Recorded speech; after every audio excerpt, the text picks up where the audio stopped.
Welcome to another edition of the USF Football Radio Show. We are getting ready for the war on I-4 Friday afternoon. Raymond James Stadium, 3:30, day after Thanksgiving. The Bulls and UCF. Head coach Jeff Scott joins us as always. Coach, you warned us last week that the numbers were kind of tipping the wrong way, and as difficult as it is not to get that game in, it sounded like it got to the point where it wasn't a very difficult choice. Yeah, we were trying to get to a place where we could play, and then just maybe about middle of the week after our second test of the week, it got to a point where everybody didn't, our trainers and doctors and everybody that's involved with that decision did not feel it'd be safe for us to move forward. So now we're putting our eyes ahead here to UCF this Friday. Coach, I know you pretty much have your own approach on how you handled this week, but what is data across the industry or data across college sports showing you how to handle that off week? Yeah, I think number one, this year is so different, right, than any other year. And, with games, I mean, you look at Clemson this past week, they wake up and go into pregame meal and the game gets canceled. So, the one thing I guess that was a silver lining in a difficult decision of us not playing is that we were able to find out earlier in the week, so we could kind of make that transition and start watching some video of UCF and really, for us, we got a lot of guys banged up. We're definitely low on numbers on the defensive side of the ball, so. The biggest thing we wanted to be able to get accomplished was, kind of get our guys healed up a little bit and get their feet back underneath them, and then also be able to kind of get a head start on our game plan for Central Florida. How did this translate into practice schedules? How much could you do? Yeah, we were able to do a little bit at the end of the week, but really, our first full practice getting ready was yesterday on Sunday as far as our normal game plan. But we were able to do some practice, some meetings, and a little bit of stuff on the field at the end of the week for the guys that were available to be out there. I imagine because you guys didn't play this week, that's an extra amount of time that you had to get some of your guys healthy. Are there any guys that you want to update that you'd like to provide an update for their status as it relates to them being available this Friday? Yeah, well, and of course, what I've also learned is when you're sitting here on Monday, it feels like you have 2 weeks before you play with all the tests and injuries and all those type of things. But, I think we had a couple guys that were, probably questionable last week just from a health standpoint. Greer, and Greer was one of those guys that, I'm not sure if he had been able to play, and it looks like he's been back practicing and healthy. And, we got a couple guys that have been out for the last 2.5, 3 weeks due to the COVID protocols that could potentially get back, tomorrow. And so we'll kind of see where they are shape-wise, if they'll be able to help us or not. So we look forward to a big game on Friday, short week, UCF, war on I-4. You've been here long enough now to get a feel for this matchup between these two universities, geographically close, some history between them. What's your take on this matchup as it goes from year to year and develops each season? Yeah, well, number one, rivalry games are what make college football so special. I've been a part of a lot of rivalry games as a coach at Clemson, and then growing up there when my dad was coaching at Florida State. But so that rivalry week is always important. I think for us, where we are right now, we're in a completely different place, right? I mean, I think Central Florida is coming off many successful seasons. They've recruited extremely well. They're very, very talented, very, very deep, and we're kind of starting over. We're in a completely different spot right now. So, for us, my message to our players is, hey, we need to focus on ourselves, and it's about improving. It's about improving, from week to week, and that's really the challenge. And the other thing I've learned about rivalry games is, I think you can make a mistake, as players and coaches, putting too much into the rivalry week and the emotions that go with that. And at some point, it's going to come down to who executes the best on game day. And there's no doubt there's always excitement leading up, and the guys will be, very excited to play on Friday. But my message to those guys is really to kind of pull back on those emotions and and really focus more on execution than emotions. Coach, with so many different things going on this week, right? You got some guys that'll play their last game at the University of South Florida, barring you all not having the opportunity for the rescheduled games.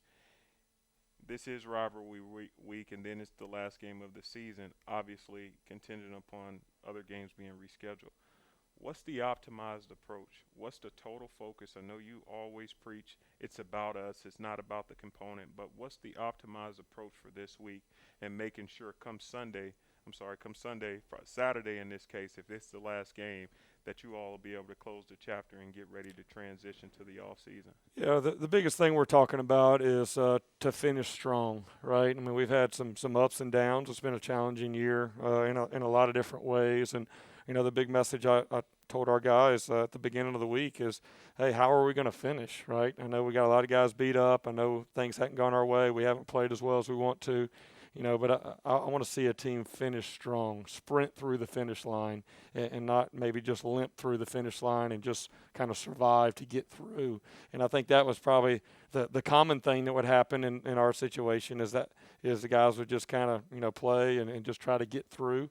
But that's not, our approach. We really want to play our very best game. And, I've gone back and shown our guys there's been times in different games where we played well offensively or played well defensively or done some good things on special teams. But what we've yet to do is really put all that together in one game. And so the message to our guys is, hey, let's finish strong and let's make our last 4 quarters of the season our best 4 quarters. And if we do that, then we'll be proud with the result. And on top of everything else, it's Thanksgiving week, and different head coaches handle that in different ways. You've been successful in building a family-oriented atmosphere here, but it is a challenge, especially for guys maybe in their first year of college being away from home at the holidays. How do you handle that? Yeah, I think it goes back to what you said is that, even though our players and coaches may not be able to be with our personal families back home, we're together with our football family. And where I've been the past couple of years at Clemson, it seems like we were always on a bowl game during Christmas, and you're having Christmas morning with your teammates, and that was a little bit different for a lot of guys. And I know with us playing on Friday of Thanksgiving week, Thursday we'll be at the team hotel, and rather than have a Thursday Thanksgiving lunch, we'll have a big dinner the night before at the hotel for our kind of a Thanksgiving meal as a team.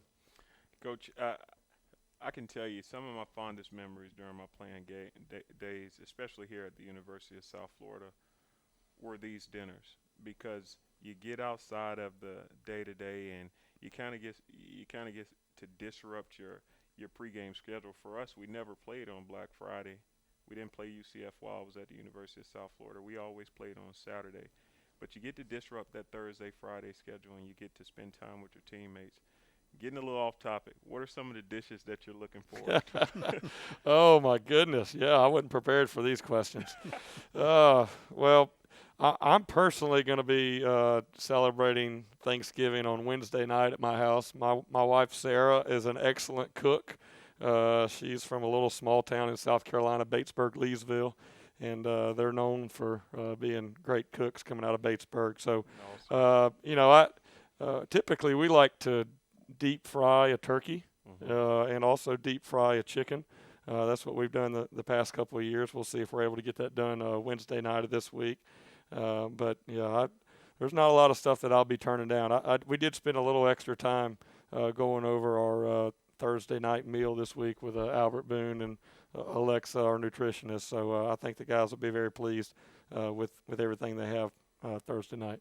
And for you, your first Thanksgiving in Florida, and also with your growing family, it's going to be special for you. Yeah, absolutely. I think this is definitely a special time of the year. And even though this year has been a challenge, there are so many things that we are so thankful for. And, I think that's one thing that I've heard before. It's hard to be stressed and also feel blessed at the same time. And so I think for myself, anytime that things are going on, I just really try to take a little bit of time and think about all the things, all the great blessings and things that we have to be thankful for because we are so fortunate. Coach, there's a group of guys on this team that I'm sure you all are still evaluating whether they'll be here with you next year or not. I'm talking about those seniors who do have the option to extend their college tenures and accept another year of eligibility. For the guys that are moving on, will they have an opportunity to address the team or share some of their internal thoughts with the team as they get ready for departure? Is that something that will potentially take place after the game and exit meetings, or how do you get that done? Yeah, well, number one, this has been, again, a unique year in that we had a lot of guys that were seniors going into the season that felt like this was going to be their last year. And then in the middle of the season, towards the beginning of the season, the NCAA came out and changed the rule and gave everybody an extra year of eligibility. And so the big thing that I did is I met with all of the seniors maybe during our open week about 2 weeks ago, and really just wanted to extend them an opportunity to come back because – for each young man, they may have different plans, whether it's to try to go on to the NFL or to try to get into the business world or start a family and those type of things. But I really just wanted to kind of present that opportunity. And, I was really pleased with how many guys chose to come back. And with our season not going the way that we've all wanted it to go, but to still have, about 80% of those guys choose that they want to come back next year, I think that was a great sign to me of what we have in our locker room and what we have to come here in the future. And, there are a couple guys that, it was they made a decision for this to be their last year, which I completely understand. I mean, some of these guys have already put in 4 and 5 years into their college career. And, for those guys, we're going to honor them and definitely be some time within our team meetings and stuff on Thursday night before we go hit the field one last time on Friday for them to share some comments with their teammates. Bulls and UCF on Friday afternoon. We'll talk a little bit more about that game when we come back. Vice President of Athletics Michael Kelly later in the hour. Punter Trent Schneider as well on the USF Football Radio Network presented by Marathon. Welcome back to Bulls and UCF. This will be an ESPN broadcast on Friday, kickoff 3:30. Our radio coverage from Raymond James Stadium begins at 1:30 in the afternoon, day after Thanksgiving. Coach, you got a chance to, I'm sure, look at UCF versus Cincinnati. Pretty good toe-to-toe battle last weekend. What are your impressions on that as you analyze this UCF team? Yeah, everything that I thought and more. I think they're the number one offense overall in the country and number one in passing. And very talented. They got great skill players. Their quarterback is, I think, probably one of the top 3 or 4 quarterbacks in the country. And, they are very opportunistic. If you have any kind of breakdowns in your coverage, they're able to find and expose that very quickly. And so I think for us, this will be probably the biggest challenge that we've had all year because even though they throw the ball so well, they're very balanced and have a really good rushing attack as well on offense. So it'll be a huge challenge for our defense, and our guys are looking forward to that. And then, offensively, the thing that stands out is their defensive line. They've got about 10 or 11 guys that they roll through there that are very big and quick and fast. And, Cincinnati is one of the best offensive lines in our league, and I've watched them play all year long and have a lot of success. And Central Florida was in the backfield. I think the Cincinnati quarterback being able to run the way that he does really helped them get out of some tough jams. So I think it'll be a big emphasis for us. Will be on protecting our quarterback and getting some opportunities to be able to get the ball downfield. Coach, this has no true bearing on the game, but I'm sure not only do your players care to know, but fans care to know. We saw the black uniforms earlier this year. Can you give us a hint on what uniforms we might see this Friday? Yeah, our players always look forward to that. I guess part of the tradition and part of this rivalry is, we pull out the slime. And so we have a new uniform that the guys will be wearing Friday. And I think we broke that out and showed them back in August in fall camp. And they got a peek of it. So I know they'll be excited to be out there in a pretty nice new uniform. Now, it turns out you have some history against UCF. I have to admit, I didn't know this. You did an interview with our radio partners previewing this game, and you talked of all the college touchdowns you scored as a player. Yeah, this was the one. That was a good setup right there. Could have stopped right there. So, my time at Clemson, I was a backup wide receiver that really didn't play unless we were up by a lot or down by a lot. And but probably the biggest role that I had is I was a starting holder on the field goal team, and we faked six. We had 6 fake field goals while I was the holder, and 4 of them were successful. 2 of them were not successful. Of the 4 that were successful, 3 of them were first downs, and 1 was a touchdown. I think it was about a 22-yard touchdown run. We played Central Florida. I believe it was 2001 is the opening game, I believe. And we were actually down at the time. I believe it was sometime in the second half, and we ran an option to the left. And really all week long I had practiced thinking that the corner that was on the edge would come take me, and I would pitch the ball to the kicker, and he would run it in the end zone. But as soon as it happened, the corner ran with the kicker, and I tried to get to the sideline as quick as I can and got all the way down. And the picture that I have is I'm putting the ball across the pylon right as I'm getting tackled. So if the ball would have been on the 23-yard line instead of the 22, then I think I would have gotten tackled at the 1, and I never would have lived that down. So I was feeling pretty proud of myself. I think we ended up winning the game by 1 touchdown. And so I couldn't wait the next morning to pull, get the paper and read the paper. And Coach Tommy Bowden, who was my coach, my head coach at Clemson at the time, he had some comment in there that he thought as I was running down the sideline that it was taking me forever, and he thought that maybe I had a couple too many pancakes that morning in pregame meal, and that I would never get in the end zone. So kind of took away my thunder a little bit. But the unique thing is when Michael Kelly was at my house back in December for the interview, while we were talking, I looked over there in my office, and I had that picture hanging up of my touchdown against UCF. So I thought that was a pretty neat part of the story, I guess, to go with this rivalry. Now, there are some of your players who weren't even born when that happened, but I'm sure when they catch wind and they know this happened, they're going to be dying for an opportunity at some type of trick play, whether on offense or special teams. How are you going to react to it? Yeah, well, we'll see how that goes. We're going to need everything this week that we possibly can have, and I'm sure somebody will pull up the video of that fake field goal before the week's over for our guys. Well, there's 2 games on the schedule that weren't played, and I know there's some discussion about trying to figure out a way on one of those maybe, but nothing is concrete. So this very well could be the final game of 2020 coming up on Friday. As you look back to this season, all the challenges, all the difficulties, all the unforeseen things, what's your favorite thing about this year? What are you most proud of that you've been able to accomplish? Yeah, I would say that just like you said, it's completely not the way that we had it drawn up or had it envisioned, but I would say the thing that I'm proud of are the guys that are still in the locker room today.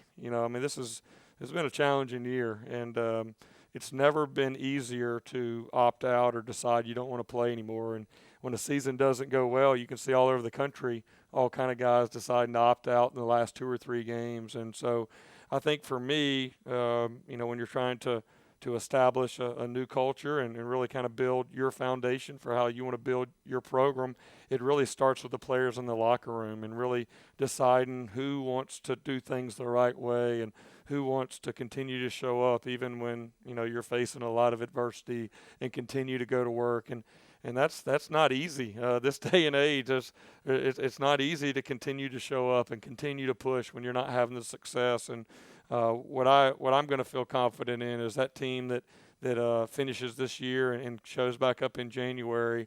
I'm going to know that these guys are committed and willing to put in the work. We got a lot of work to do to get to where we're a competitive football team. It's going to take a great off season and all that stuff after this week. But I feel like this season has kind of filtered out, if you will, the guys that really are serious about it and really want to be a part of it and ultimately do it the right way. Coach, what's the current status on recruiting? You guys didn't have the opportunity to have any of your prospects on campus, but you're going into an off season where obviously you need to land some key guys. haven't been able to have that engagement? How do you compensate for it, and what's the current status as you all move forward? Yes, so the NCAA released last week that we're going to have this extended dead period through the middle of April. So there'll be no coaches going on the road in December or January, and no young men are allowed to come visit. So obviously that is some extra challenges in itself. But we'll have to, one thing we were very fortunate, we did have one junior day before everything happened in March with COVID. So we did have about 30 young men that we were able to get on campus, and we got 20 of those young men committed. So we're really fortunate. I think it would have been extremely hard if we would not have been able to have that one junior day and trying to take commitments from young men that haven't met us in person and those type of things. But for us, it's going to be signing days coming up here, I believe December the 16th.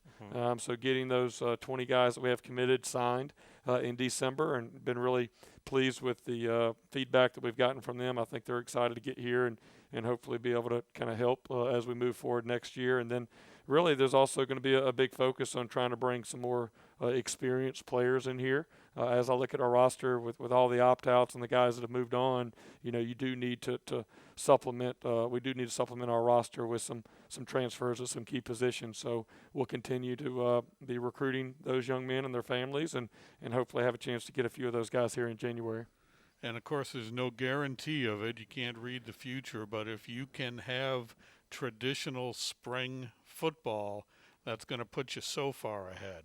Yeah, and I think the other thing is to be able to get our numbers back up. We're somewhere around that 70 number out there practicing, and in spring ball, I think we're going to be back up closer to maybe about 90, and then whenever we get here in the summer, be back to about 120. So I think being able to get more guys out there practicing will definitely be able to help us be able to practice at the tempo and pace that we need to. Coach, any closing thoughts for the fans?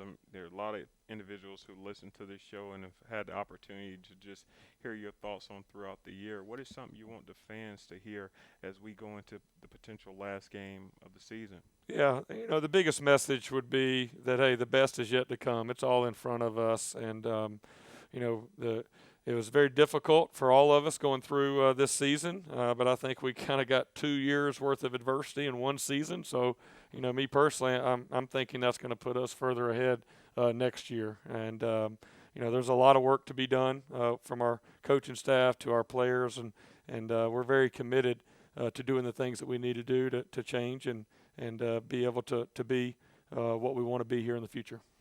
Next week's show will be our final one of the season. We'll kind of turn the page and start looking forward to the off season and the 2021 year as well on that show. Coach, thanks. Good luck on Friday, and we'll see you next week. Great. Thank you. Happy Thanksgiving. Head coach of the Bulls, Jeff Scott, stay with us. Vice President of Athletics, Michael Kelly, joins us. Also, punter Trent Schneider later in the hour on the USF Football Radio Network, presented by Marathon. Welcome back. We're getting ready for the War on I-4, and tickets are available for this one at 1-800-GO-BULLS or usfbullstix.com. USF and UCF, Friday afternoon, day after Thanksgiving, 3:30 at Raymond James Stadium. The amazing 30-year-old punter joins us. Trent Schneider, thanks for being with us. Had a great season. The last couple weeks, it seems like you really kind of got it rolling with a bunch of punts at 50 yards plus. You feeling good now? Yeah, it took a little bit to get into the season, but the last 4 weeks I felt comfortable. Obviously, I would have liked to have started the season a little bit better, but now it's on a roll. Last game, so looking forward to it. I mean, so if Charlie Weiss comes over and tries to talk to you and, hey, tells you to do something, do you just say, hey, coach, I'm older than you, get out of here? No? When I was in Santa Barbara, I had my special teams coordinator was 24. Really? I was 26, so I've kind of used to it now. So, yeah, always got to respect the coaches. So. For sure, obviously, of course. Well, you've had an interesting journey here, and really – when you started, it was a story, Australian punter. Not a lot of those around. That's not the case anymore. What's bringing all the punting experts out of Australia and into American college football? Well, it's to be honest, it's Pro Kick Australia.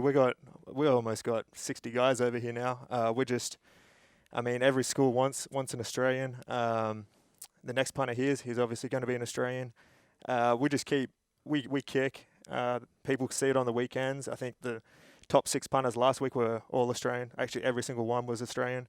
So coaches see it, see a good product on the field, and want an Australian punting for them. So, Do you feel like it was the combination between soccer and rugby having some of the same components as football does that helped you create a love for the game, or you saw it as, hey, I got a leg, here's an opportunity, let me take it? a little bit of both. Honestly, being older, I wish I could play a skill position, to be honest. But obviously, you get to a certain age where your body I can't learn how to play a defensive back or safety when I'm 26. So it was more, I got a good leg, like you said, so why not use it to the best of my ability? Playing football back home is fun, but the level of college over here is extreme compared to like even just the low professional levels back home. Like this is almost as good as professional football back home as far as, the resources we have. So it was more, I got this opportunity not only to play football, get a degree, have an experience, and see where it took me. So. You don't shy away from throwing a shoulder into somebody, though, when you have to make a tackle occasionally. Is that the rugby background? I mean, that was one of your sports in high school. I mean, it's just fun. That's to be able to go down there and hit someone, I wish I could do it more often. However, it normally means the punt wasn't that good. So I'll try and keep it to a minimum. I'm curious to know how has leadership been on this team for you? Not to continue to highlight your age, but just sitting here talking to you. I mean, prior to you getting on air, we talked about your professional experience, and you just seem pretty well-rounded. I mean, we're the same age, and I understand my outlook and some of the guidance that I'm able to give some of the current players. How has that experience been for you? Well, obviously they look at work experience as far as that goes. Most of them haven't had a job. And if it is, it's just like, working at Publix or something like that. So I learned from a young age on a construction site, as 23, 24-year-old, you're telling 50-year-olds, 60-year-olds how to do their job or how your boss wants them to do their job, and you're the one enforcing it. So as far as leadership goes, I feel like I can talk to anyone that's 50, 60, whatever age, and then I also can connect to the younger people as well. So it's just having that right balance of being able to do that.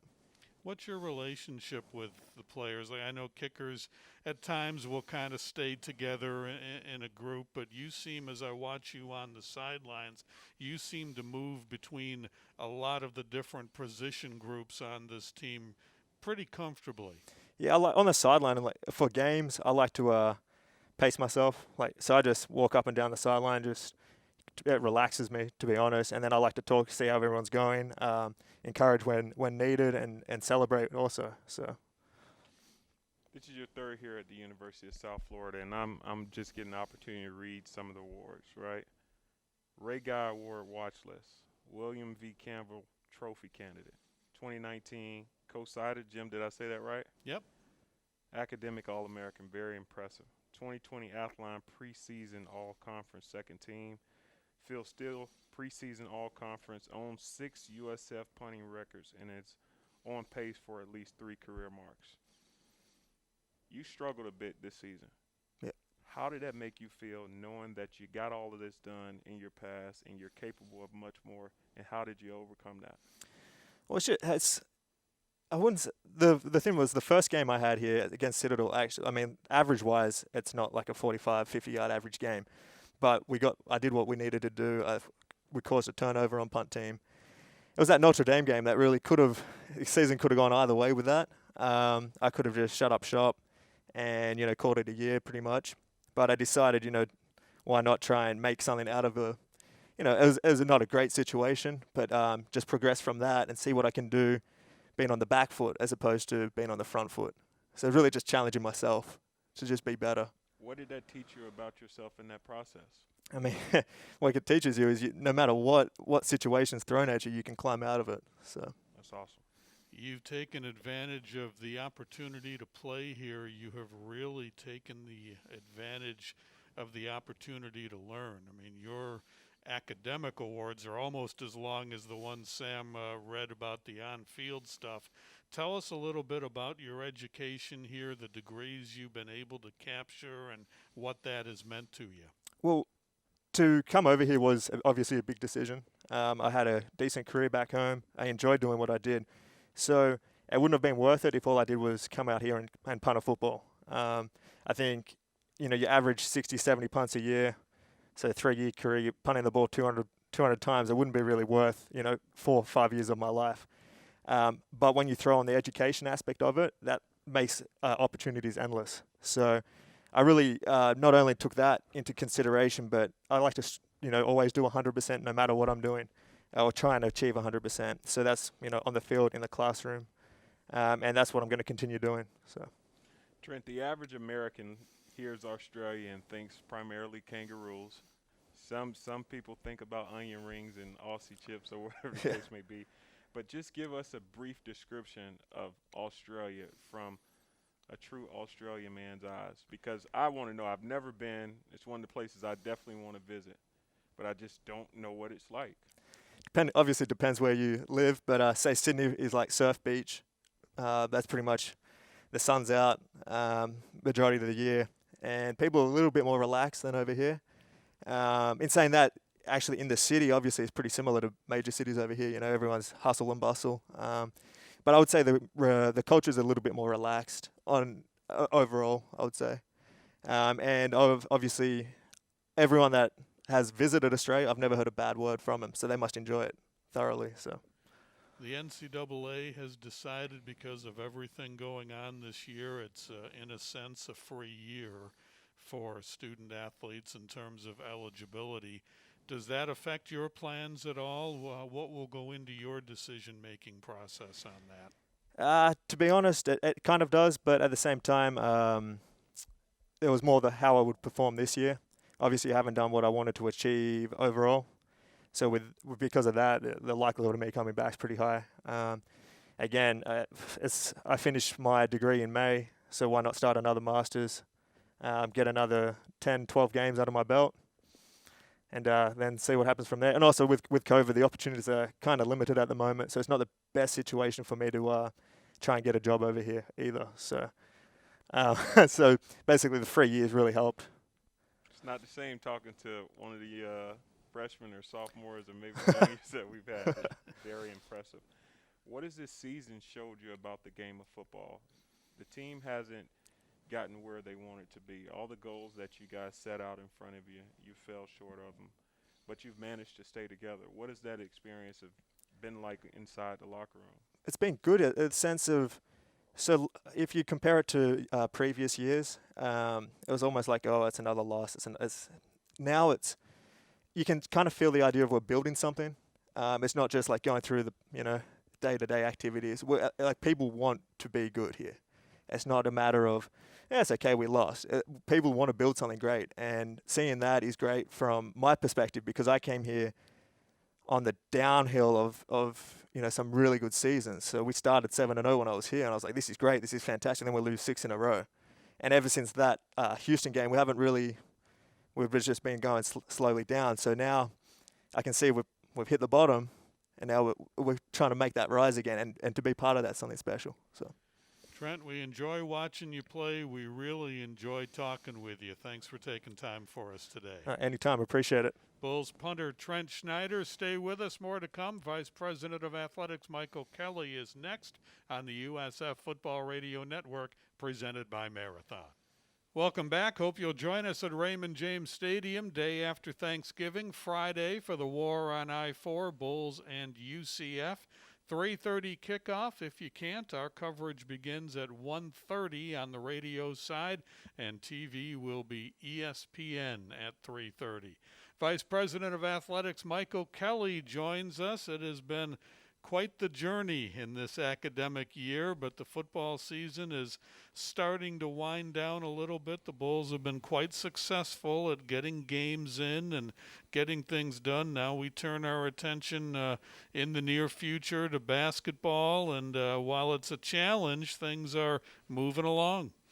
Well, you're right. It's definitely been an extremely challenging fall semester to just go through the protocols and to make things happen, but I'm very proud of our sports medicine folks, our student athletes, our coaches to do everything they can to move things forward. And it's the good thing is that we told everybody at the beginning that there would be some ups and downs, there would be some stops and starts, and that's proven to be true. And that's why we needed the flexibilities in the schedules that we had, and we needed people's patience and understanding. And at the end of the day, that's where we are today.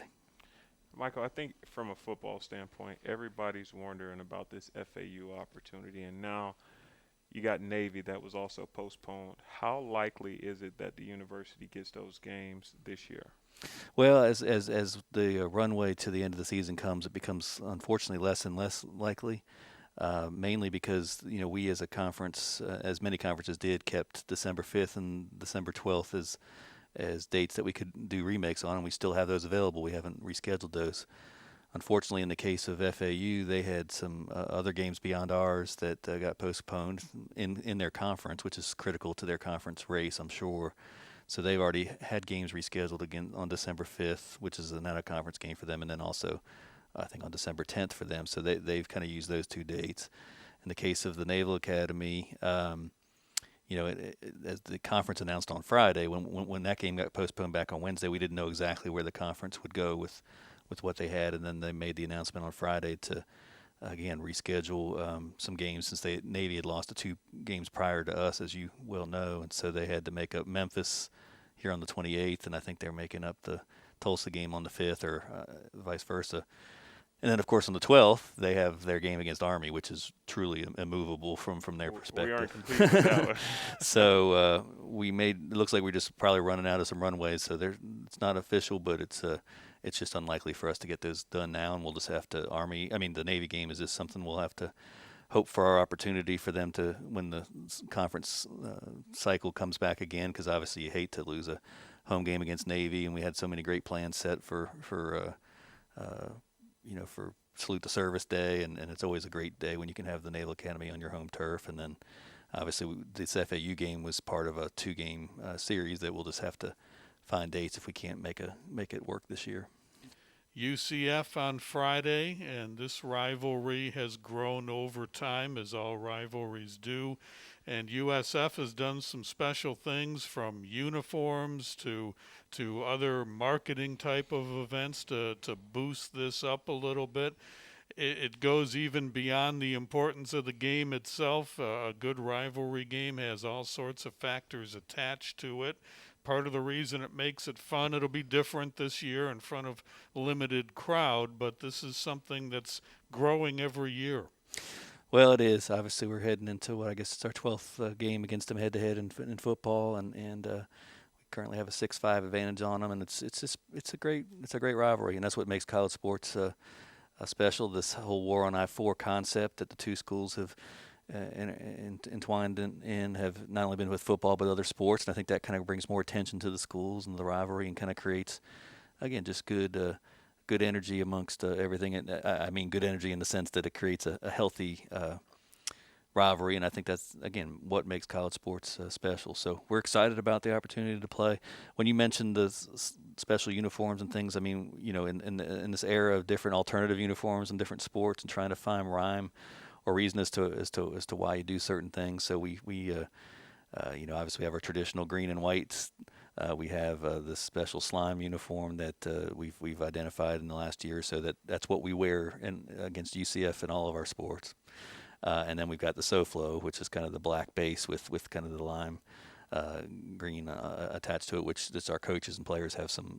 That's a true alternative that they have a chance to wear it upon occasion when they feel a special occasion to it. But the concept was to provide some uniformity and some logic behind why we wear what we wear, and we just thought it was a fun thing to kind of create that slime environment, which slime is the color name given to that shade of green that Adidas identifies. So when you see our Bulls wearing that in whatever sport it might be, we're playing our rivals. Coach, obviously the season hasn't went as planned, but what has been great is you all have gotten the majority of the games played. You've kept majority of, if not all, athletes healthy. You hate that we're in the middle of a crisis, but you've gained data from a successful model in fall sports like football.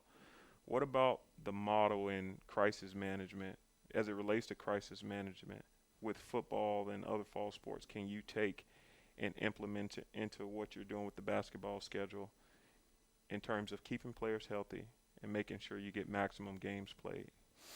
Yeah, well, I mean, we've all learned a ton since this crisis and this pandemic's began back in March. Just to think about the knowledge level that even myself personally have gotten from March till now, that we've all learned somewhat as the world learns about this virus, and it's been helpful because there's even some things that have kind of transpired over the course of the year that have helped us. But when you got to remember, if we want to take a step back to back in July, early August, there was appropriate and necessary concern about, hey, should we be doing this? And it kind of we had multiple Zoom calls with parents from all of our different teams to kind of talk it through and express what our USF health experts were suggesting and giving us the protocols that if we are to play, that this is what it's going to take to kind of make it a safe thing to go. And so when you make those commitments and adhere to those protocols, you're telling your young men and women and their parents that we're gonna uphold those because their safety is paramount. And I am proud to say that we have done that. I mean, no one wanted to lose the game when we could have gone down to FAU or this home game against Navy, but that was the right thing to do based on the protocols and the right thing to do for our team and our health and safety at that point in time. And then being able to have a great testing regimen with these student athletes throughout the football, obviously in season. Others that are here just training have gotten used to that training regimen, at least to some extent. We've been able to keep them structured and healthy and have them understand what's going on, help them understand what happens while we quarantine when we do. It's all a matter of being a good community citizen, not contributing to great spread, and also keeping our family here at USF Athletics as healthy as possible. So what we'll learn now going into the spring, when all of our pretty much every sport but football will be playing here starting here in a couple weeks, that will be, again, just things that they'll have to adjust. But the good news is all the sports have already kind of been through a little bit of the regimen. They've learned from what's happened in the past couple of months, and they'll be ready to tackle their respective seasons. It's going to take great discipline. It's going to take a little bit of good fortune to get games in again, but because obviously, unfortunately, it does seem like we're hitting a bit of a spike in the country, and if not throughout the world. So we've got to be as cautious as we can, and hope our young men and women can stay as safe and as close knit as possible. One of the great constants of college athletics is the need to fundraise, and as soon as this pandemic hit, it was right at a time where USF had some big projects on the table, not only for football, but for the department as well. How has that been impacted? How difficult has it been? And what's your message to the Tampa Bay community and to the USF family about the need to move these projects forward? Yeah, you said it well, Jim. Obviously, it's hit. This whole pandemic's hit at a hard time for the entire world. No one was prepared to have the type of economic impact this has had, and your heart breaks when you see what it's done to so many that have lost their jobs, so many that are struggling for food, and everything else that our local charities are trying to help bring together. So that's got to be the priority. But obviously for us, it's also been extremely difficult, as we know. Unfortunately, in early October, we had to make an adjustment because of obvious budget impacts that we had to lay off some people. We've all had to take a sacrifice in terms of salaries and pay cuts here.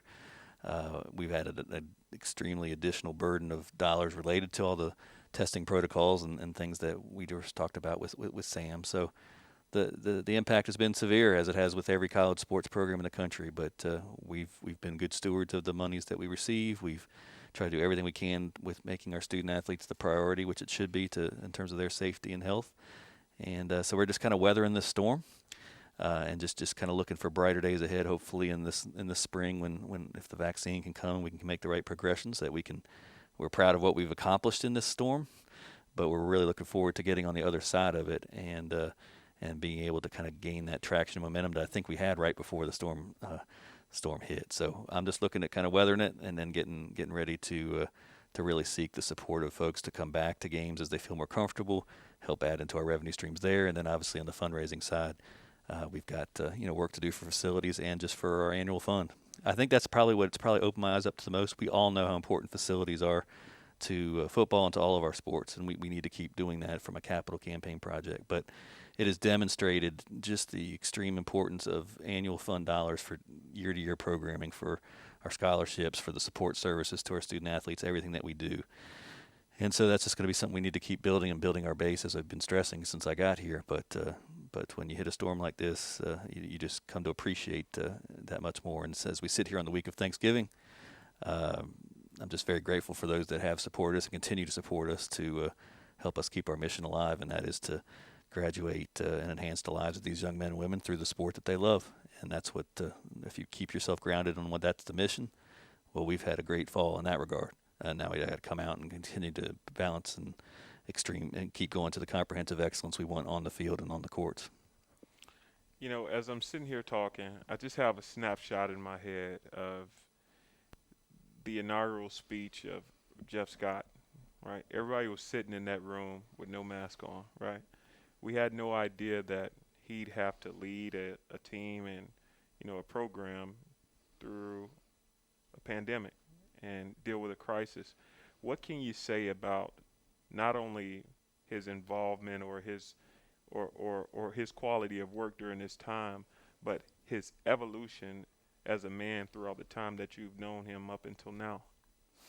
Well, I think Jeff and his staff and really our coaches across the USF Athletic Department have done a tremendous job. I told them all at a meeting in the late summer, early fall that you know, we all want to win and we will all focus on being the best we can be anytime we hit the court and the field, but our focus has to be on your culture and on your you know, getting through this year in a safe way, putting your student athletes first in that regard. And he and others have done exactly that. They've learned things as they've gone along, but I can't say enough about Coach Scott in terms of, again, having to get to know his players basically by computer, if you will, getting to know the families, get on the recruiting trail in that regard, really building his staff without the opportunity for spring ball, and then dealing with all the things that we've dealt with. So every program across the country's had to deal with it to some extent, but to kind of come in a time where you were totally new to the program, first-time head coach, worldwide pandemic,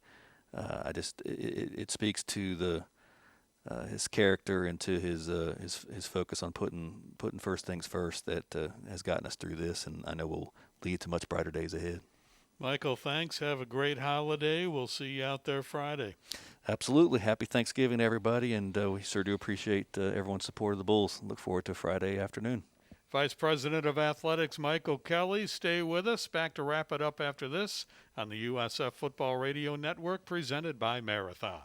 Football on Friday, Raymond James Stadium, the Bulls and UCF in the war on I-4. Sam, there's always a lot of emotions going on. A lot of these guys played high school ball either together or against each other. Everybody knows everybody, and that's part of the fun. Yeah, it's definitely part of the fun, but I'm just trying to think about what it's like to be one of these guys on this team.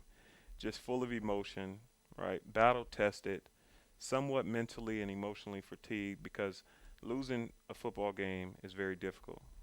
Losing every game this season except one, I've never experienced that in my life. Well, I was in 7th grade and we went 1-11 in basketball, but even still, I mean, you just think about what these guys are going through. So the game of football is not life and death, but it teaches you how to deal with life and death. And so many of these guys will become better young men just because of this season. So this game this weekend, I think you're going to see a ton of emotion.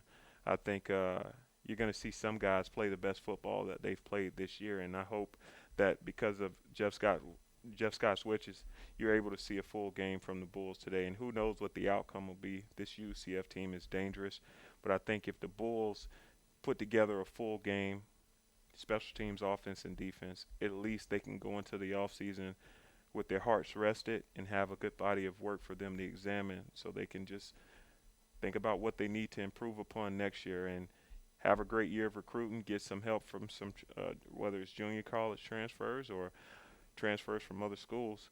I think they go into the offseason doing just what they need to do. Join us at 1:30 on the radio side, TV 3:30 on ESPN, and tickets available at Raymond James Stadium for this year's War on I-4. Thanks for being with us. We'll see you next week on the USF Football Radio Network, presented by Marathon.